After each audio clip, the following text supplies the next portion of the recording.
మన inner peace YouTube ఛానల్లో మరణం లేని మీరు సెషన్స్లో ఈరోజు ఎపిసోడ్కి మీ అందరికీ స్వాగతం అండి. మనం లాస్ట్ ఎపిసోడ్లో దివ్య దృష్టి గురించి, ఆ ముందు ఎపిసోడ్స్లో టెలిపతి గురించి తెలుసుకున్నాం కదా. ఈరోజు సైకోమెట్రీ గురించి తెలుసుకుందాం. అయితే టెలిపతిని సాధించాలన్నా, యోగ దృష్టిని సాధించాలన్నా, సైకోమెట్రీని సాధించాలన్నా మనకు ముందుగా కావాల్సినవి విశ్వాసం, అభ్యాసము. ఈ రెండిటితో పాటు ప్రశాంతత అనేది గనక మనకు లేదు అంటే ఈ విద్యలను సాధించడం అసాధ్యమే అని చెప్పుకున్నాం, గుర్తుంది కదా. సో ఇక సైకోమెట్రీలోకి వెళ్ళిపోతే సైకోమెట్రీని వేళ్లతో దర్శించే విద్యగా మనం చెప్పుకోవచ్చు. సో మనలో చాలామందికి ఇలాంటి అనుభవం ఎప్పుడైనా కలిగి ఉండవచ్చు. ఎలాంటిదంటే ఫర్ ఎగ్జాంపుల్, ఒక కాయిన్స్ కుప్పలో నుంచి ఓ వ్యక్తి ఒక కాయిన్ తీసుకొని కాసేపు తన గుప్పెట్లో పెట్టుకుని మళ్ళీ మిగతా కాయిన్స్తో కలిపేసేస్తే అదే కాయిన్ని, అంటే ఆ వ్యక్తి తన గుప్పెట్లో పెట్టుకున్న ఆ కాయిన్ని మనం ఆ కాయిన్స్ కుప్పలో నుంచి తీసి ఇవ్వవచ్చు. ఎలా?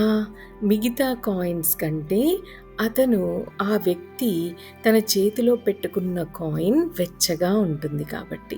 సో మ్యాజిక్ షోల్లో పనికి వచ్చే ఈ అంశం స్టేజ్ వరకే బాగుంటుంది. నిజానికి ఇది ఖచ్చితంగా సైకోమెట్రీ మాత్రం కాదు.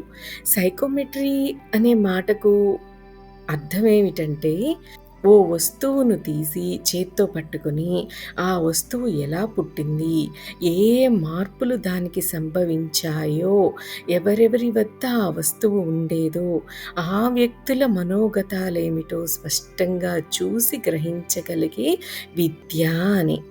ఒక్కోసారి ఓ వస్తువుని మనం పట్టుకుంటే అది సంతోషంగా ఉన్న చోటలో నుంచి వచ్చిందా, లేకపోతే దుర్భరమైన ప్రదేశం నుంచి వచ్చిందా మనకు చూచాయిగా తెలిసిపోతూ ఉంటుంది. ఇవి మాత్రం నిజమైన సైకోమెట్రీకి ఎగ్జాంపుల్సే అన్నమాట. సో సానుభూతితో మనకు సహాయం చేయడానికి సంసిద్ధమైన ఒక ఫ్రెండ్ సహకారంతో మనం ఈ సైకోమెట్రీని సాధించేయవచ్చు, అభ్యసించవచ్చు.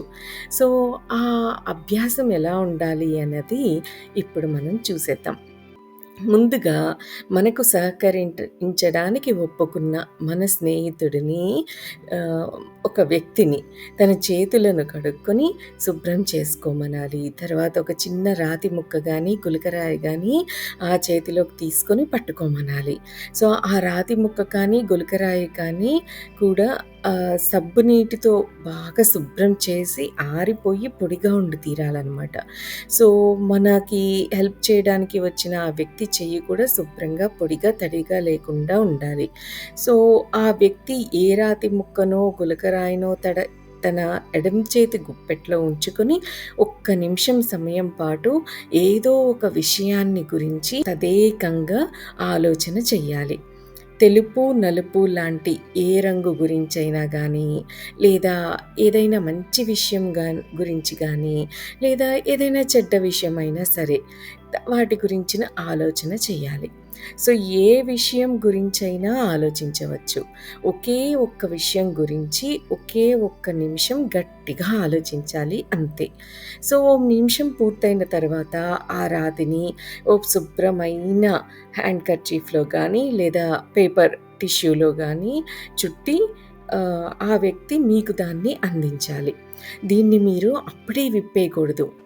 దీనిని మీరు మెడిటేషన్ చేసుకునే రూమ్లో లేదా మీ పూజ గదిలో ఒంటరిగా ఉన్నంత వరకు ఈ ప్యాకింగ్, ఈ అతను చుట్టి ఇస్తాడు కదా కర్చీఫ్లో కానీ పేపర్ నాప్కిన్లో కానీ, ఆ ప్యాకింగ్ని అలాగే ఉంచాలి. ఇప్పుడు ఇక్కడ నుంచి మనం మళ్ళీ ఒక్కసారి ఈ మెథడ్ని డిస్కస్ చేసుకోకుండా పక్కదారిలోకి వెళ్ళిపోదాం.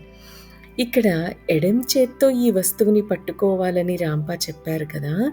ఎడమ చేత్తోనే ఎందుకు పట్టుకోవాలో ఇప్పుడు చూద్దాం. రహస్య జ్ఞాన విద్యల్లో కుడి చేతిని ఇహానికి ఉపయోగించే చెయ్యిగా భావిస్తారు.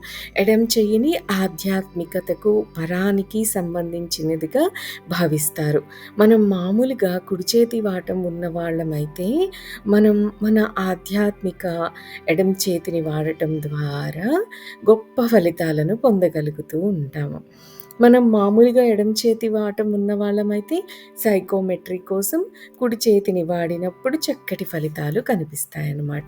సో, ఇప్పుడు మళ్ళీ మన సైకోమెట్రీని ఎలా సాధించాలి అనే మెథడ్‌లోకెళ్ళిపోతే, మీరు మీ స్నేహితుడు ఇచ్చిన నాప్కిన్‌లో చుట్టిన గులకరాయి కానీ, హ్యాండ్ కర్చీఫ్‌లో చుట్టిన గులకరాయిని గాని తీసుకొని, మీ ధ్యాన మందిరంలోకో, మీ పూజా మందిరంలోకో ఏకాంతంగా ఉన్నప్పుడు అప్పుడు కూడా మీరు మీ చేతుల్ని శుభ్రంగా కడుక్కొని, బాగా తుడుచుకొని పొడిగా ఉంచుకోవాలి. ఆ విధంగా శుభ్రం చేసుకోకపోతే మీ చేతులకు అనేక అనుభూతులు అంటుకొని ఉండి మీ సాధనకు ప్రతిబంధకాలు కావచ్చనమాట. సో, మీరు కేవలం ఒక్క అనుభూతినే గ్రహించవలసి ఉంటుందనే విషయాన్ని గుర్తుపెట్టుకోవాలి. అప్పుడు సుఖంగా కూర్చోండి లేదా వాలిపోండి. మీకు ఎలా సుఖంగా అనిపిస్తే అలా ఉండండి. ఇబ్బంది ఏమీ లేకుండా సర్దుకోండి. గదిలో వెలుతురు ఎంత ఉన్నా ఈ ప్రయోగానికి అభ్యంతరం ఏమీ ఉండదు. మీ మీద ఎంత వెలుతురైనా ఉండవచ్చు, లేదా మీరు గాఢాంధకారంలో ఉన్న ఇబ్బంది ఏమి ఉండదు. ఇప్పుడు ఆ కర్చీఫ్‌నో, ఆ పేపర్ నాప్కిన్‌తో ఉన్న పొట్లాన్ని నెమ్మదిగా విప్పి, అందులోని ఆ వస్తువును మీ ఎడమ చేతిలోకి, అరచేతిలోకి తాపీగా దొర్లుకొచ్చేలా చూడండి. దాన్ని గురించి ఏ ఆలోచనను చేయడానికి ప్రయత్నించకండి. అసలు ఆ వస్తువు గురించి పట్టించుకోకండి. మీ మనసును శూన్యం చేసుకునే ప్రయత్నం చేస్తే చాలు. ఆలోచనలను మాత్రం ఏమాత్రం చేయకండి. ఇలా ఉన్న సమయంలో మీ అరచేతిలో చిన్న పులకింత లాంటిది కలగవచ్చు. ఓ కొత్త అనుభూతి మీలో కలగవచ్చు. మీకు హెల్ప్ చేసిన వ్యక్తి లేదా మీ ఫ్రెండ్ మీరు గ్రహించడానికి ఏ ఆలోచన చేశాడో ఆ అనుభూతి మీకు కలగవచ్చు. మీకు బహుశా పిచ్చి పట్టిందని మీ ఫ్రెండ్ జాలిపడుతూ అనుకున్న ఆలోచన మీకు అక్కడ తెలియవచ్చు. పూర్తి ప్రశాంతతతో ఈ ప్రయోగాలను మీరు నిర్వర్తించినట్లయితే అత్యంత అద్భుతాలైన అనుభూతుల్ని మీరు గ్రహించగలుగుతారు అని ఖచ్చితంగా చెప్తున్నారు రాంప.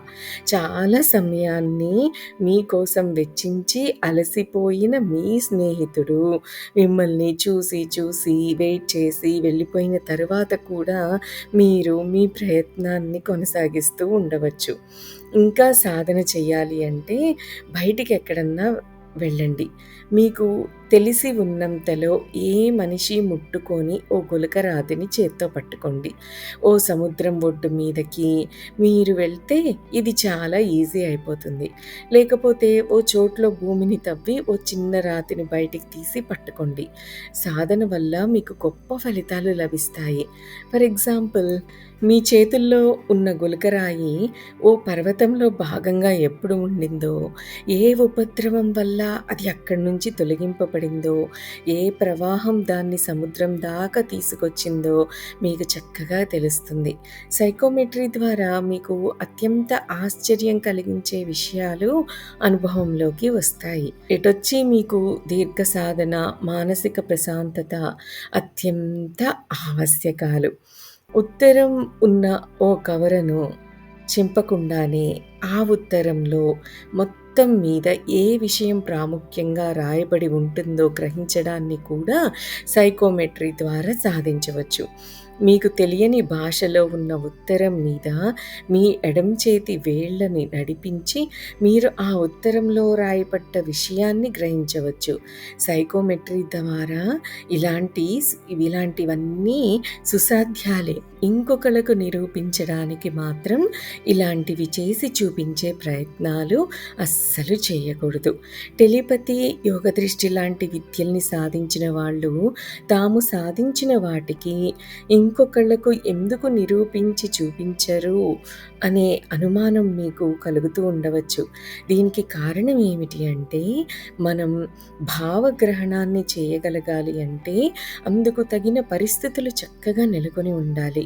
మనం ఒట్టి మోసగాళ్ళమని ఓ వ్యక్తి నిరూపించడానికి కంకణం కట్టుకుని జనంలో కూర్చొని మనల్ని గమనిస్తూ ఉన్నాడనుకోండి, అతడి వద్ద నుంచి వచ్చే ఆ బలమైన సిగ్నల్స్, సంకేతాలు దూరాన్నించి వస్తున్న బలహీనమైన సంకేతాలను తొక్కి పెట్టేస్తూ ఉంటాయి.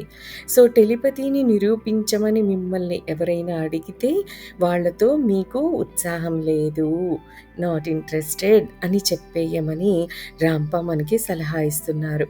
మనకు తెలిసిన విద్యల్ని మనం ఎవ్వరికీ నిరూపించి చూపించనవసరం లేదని మనం తెలుసుకోవాలి. మనం ఉంటున్న వీధి చివరిలో ఒకరు దివ్యదృష్టిని ఉపయోగించి డబ్బులు సంపాదిస్తూ జీవిస్తూ ఉండడాన్ని మనం గమనించి ఉండవచ్చు. ఇలాంటి వాళ్ళ గురించి కూడా ఇక్కడ రాంప కొంత చెప్పదలుచుకున్నారు. చాలామంది స్త్రీలకు చాలాసార్లు ఈ టెలిపతి శక్తులు అనుభవంలోకి వస్తూ ఉంటాయి, కానీ ఇవి స్థిరంగా నిలిచి ఉండవు. ఒక్కోసారి తన అద్భుత శక్తులతో ఖచ్చితంగా జోస్యాలు చెప్పి తన స్నేహితులందరినీ ఇలాంటి వాళ్ళు ఆశ్చర్యచకితుల్ని చేస్తూ ఉంటారు. ఆ స్నేహితులు వీళ్ళకి దీన్నే తమ వృత్తిగా స్వీకరించమని సలహాలు ఇస్తూ ఉంటారు. వీళ్ళ మాటలతో ఉబ్బి తబ్బిబ్బైన ఆ స్త్రీలు ఈ వృత్తిని ప్రారంభించి కొంత డబ్బుల్ని కూడా వసూళ్లు చేయగలుగుతారు. తమ సేవ కోసం వచ్చిన వాళ్లతో తాము ఈరోజు జోస్యాలు చెప్పగలిగిన స్థితిలో లేం అని ఇలాంటి స్త్రీలు చెప్పుకోలేని పరిస్థితి కూడా వచ్చేస్తుంది. అలాంటప్పుడు కొన్ని విషయాలను కల్పించి చెబుతూ ఉంటారు. ఇలాంటి వాళ్ళ ఎదుట వాళ్ళ మనస్తత్వాన్ని అర్థం చేసుకొని వాళ్లకు తగ్గట్టు మాటలు చెబుతూ కాలం వెళ్ళదీస్తూ ఉంటారు. ఈ విధంగా వాళ్లకు వచ్చిన విద్యను కూడా ఆ విద్య కూడా హరించుకుపోతుంది. డబ్బుల కోసం ఎప్పుడూ మన క్రిస్టల్ బాల్స్ని, భవిష్యత్తును వెల్లడి చేసే ఏమన్నా కార్డ్స్ని ఉపయోగించకూడదు. ధనార్జన మొదలవగానే విద్య నశించిపోతుంది అని ఖచ్చితంగా చెప్తున్నారు రాంప. ఆధ్యాత్మిక శక్తులను మనం ప్రారంభించగానే నాస్తికుల మస్తిష్కాల నుంచి వస్తున్న తీవ్రమైన ఆ ఆలోచనలు, ఆ విద్యుత్ తరంగాలే కదా ఆలోచనలంటే, సో తీవ్రమైన విద్యుత్ తరంగాలు మనలో అశాంతిని, అలజడిని సృష్టించి మనలో విస్ఫోటాన్ని కలిగిస్తాయి అంటున్నారు. అయితే మనకు ఎన్ని విద్యలు వచ్చినా ఇంకొకళ్ళకు చూపించకపోవడమే మంచిదని రాంప యొక్క అభిప్రాయం. ఎంత సాధారణంగా మనం కనిపిస్తే, ఎంత సహజంగా మనం ఇంకొకరికి కనిపిస్తూ ఉంటే అంత ఎక్కువ ఆధ్యాత్మిక అభివృద్ధిని మనం సాధించగలుగుతాం. ఈ విద్యలను నిరూపించే ప్రయత్నాన్ని ఒక వంక చేస్తూ ఉంటే, మరోవైపు నుంచి నమ్మని వాళ్ళ నుంచి వచ్చే బలమైన అలలు మనల్ని ముంచెత్తుతూ ఉంటాయి, గొప్ప హానిని మనకు కలిగిస్తాయి. మనం నిరంతర సాధనను కొనసాగిస్తూ ఉండాలని రాంప మనల్ని కోరుతున్నారు. సాధనతో పాటు శాంతిని, ప్రశాంతతను కూడా మనం పొందాలని రాంప ఆశిస్తున్నారు. ప్రశాంతత లేకపోతే దేనిని మనం సాధించలేం కదా. అంతరాంతరంగంలో ప్రశాంతతతో ఉండి ఆత్మవిశ్వాసం తోడైతే ఇక మనం దేన్నైనా సాధించవచ్చు కదా. అయితే ఒక చిన్న విషయం ఇక్కడ చెప్పాలి. ఇప్పుడు వీడియోలో కనిపించే పిక్చర్ చూడండి. మనం దివ్య దృష్టి గురించి చెప్పుకున్నాం. దివ్య దృష్టికి రిలేట్ అయిన తరంగాలు, మనం టెలిపతిని రిసీవ్ చేసుకోగలిగే తరంగాలు, ఈ రెండిటి యొక్క ఫ్రీక్వెన్సీ చాలా డిఫరెంట్గా ఉంటుంది అని తెలుసుకున్నాం కదా.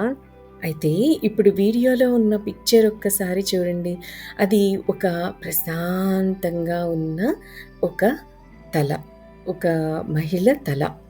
సో, ప్రశాంతంగా ఉన్నప్పుడు టెలిపతీని రిసీవ్ చేసుకోగలిగే తరంగాలు మన తలపై నుంచి ఉంటాయన్నమాట. ఆ రిసీవర్స్, ఆ గ్రాహకాలు ఉంటాయి. టెలిపతీని రిసీవ్ చేసుకునేవి అని అనుకున్నాం కదా! అవి ఇలా తలపైన ఉంటాయి. అదే యోగ దృష్టికి రిలేట్ అయిన తరంగాలు యోగ దృష్టిని మన థర్డ్ ఐ దగ్గర నుంచి అలా ముందుకి ఉంటాయి ఆ తరంగాలు. అయితే సైకోమెట్రీ రిలేట్ అయిన ఆ తరంగాలు మన చెవుల దగ్గర నుంచి ఉంటాయన్నమాట. సో, టెలిపతి మనం సాధించాలి అంటే ఆ తల మీద ఉన్న తరంగాలు, ఆ రిసీవర్స్ ద్వారా మనం చేస్తాం. యోగ దృష్టిని థర్డ్ ఐ దగ్గర నుంచి ప్రసారం అయ్యే తరంగాలు.